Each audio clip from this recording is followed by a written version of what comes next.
Hello అండి, అందరికీ నమస్కారం. Welcome to lashes world. అయితే ఈ వీడియో ఏమిటంటే 2026 మార్చి 3న సంపూర్ణ చంద్రగ్రహణం కదండి. ఈ చంద్రగ్రహణం మన భారతదేశంలో కూడా ఏర్పడనుంది.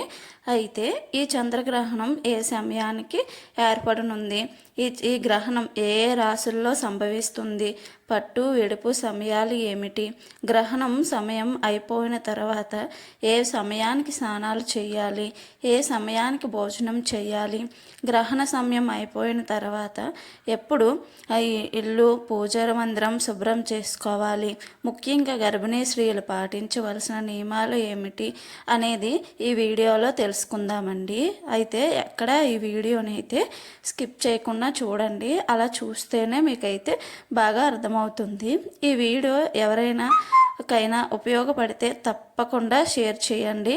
మరిన్ని విషయాల కోసం నా ఛానల్ అయితే సబ్స్క్రైబ్ చేయడం మాత్రం మర్చిపోకండి. అయితే ఈ వీడియో స్టార్ట్ చేద్దామండి.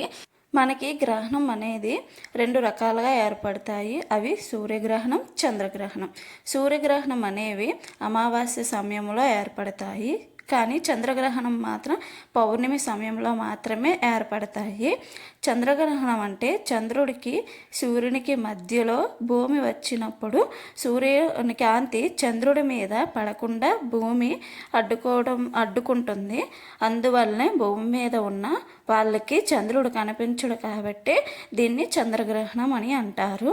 ఈ చంద్రగ్రహణం అనేది ఎప్పుడు సాయంత్రం సమయంలో పౌర్ణమి తిథి ఉన్నప్పుడు మాత్రమే చంద్రగ్రహణం ఏర్పడుతుంది.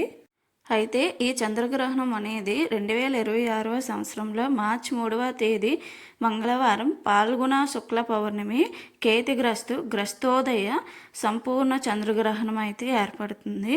మన భారతదేశంలో ఈ చంద్రగ్రహణాన్ని ఖండగ్రాస్త చంద్రగ్రహణం అని అంటారు.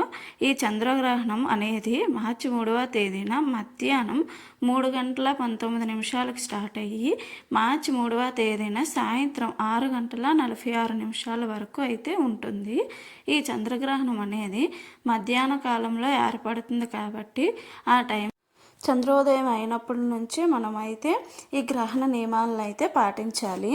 చంద్రోదయం సాయంత్రం 6:02 స్టార్ట్ అవుతుంది కాబట్టి ఈ చంద్రగ్రహణం సాయంత్రం 6:02 నుండి సాయంత్రం 6:46 వరకు అయితే ఉంటుంది. మొత్తానికి ఈ గ్రహణం అయితే చంద్రగ్రహణం మాత్రమే ఉంటుంది.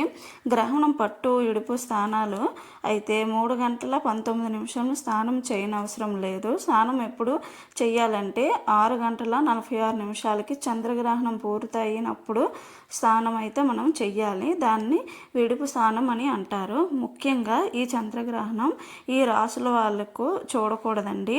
పొబ్బా నక్షత్రం సింహరాశి వాళ్ళైతే ఈ చంద్రగ్రహణాన్ని అస్సలైతే తర్వాత ఈ గ్రహణం ఉన్నంతసేపు మనం భోజనాలు అయితే చేయకూడదండి. అంటే 11 లోపు అయితే మనం భోజనం అయితే పూర్తి చేయాలి.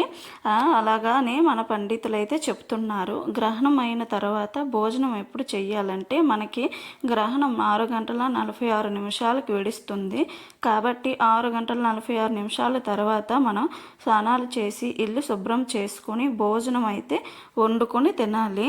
గ్రహణం ఉన్న సమయం వరకు ఏమీ తినకూడదండి. ఆహార పదార్థాలు ఏమైనా మిగిలిపోతే వాటిపైన గరికనైతే ఉంచుకోవాలి. ముఖ్యంగా గర్భిణీ స్త్రీలు అయితే పాటించవలసిన నియమాలండి. సాయంత్రం 5 గంటల నుండి రాత్రి 6:46 వరకు ప్రశాంతంగా నిద్రించడం మంచిది. గర్భిణీ స్త్రీలు ముఖ్యంగా అటు ఇటు తిరగకుండా పడుకుంటే మంచిదండి.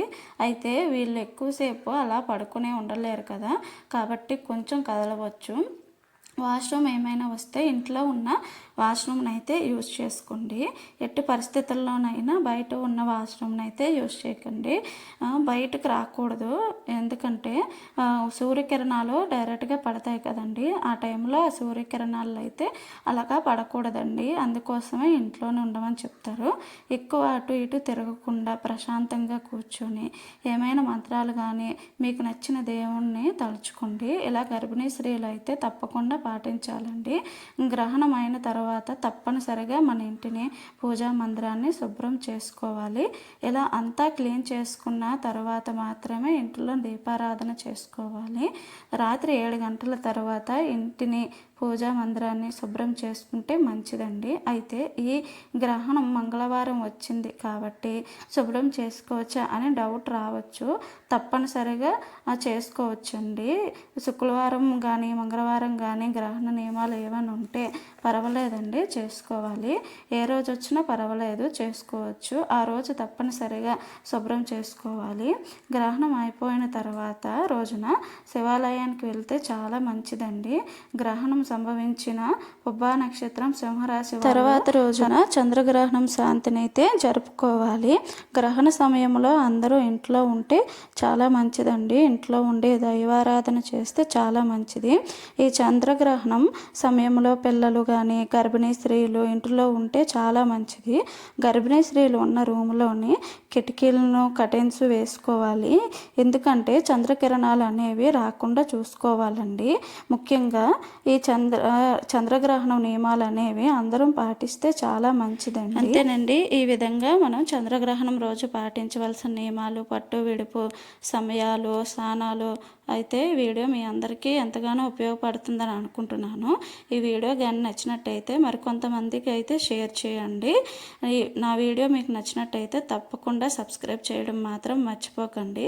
వీడియో చూస్తున్నారు కానీ చాలామంది అయితే సబ్స్క్రైబ్ చేసుకోవట్లేదు. ప్లీజ్ సబ్స్క్రైబ్ చేసుకోవచ్చు కదా.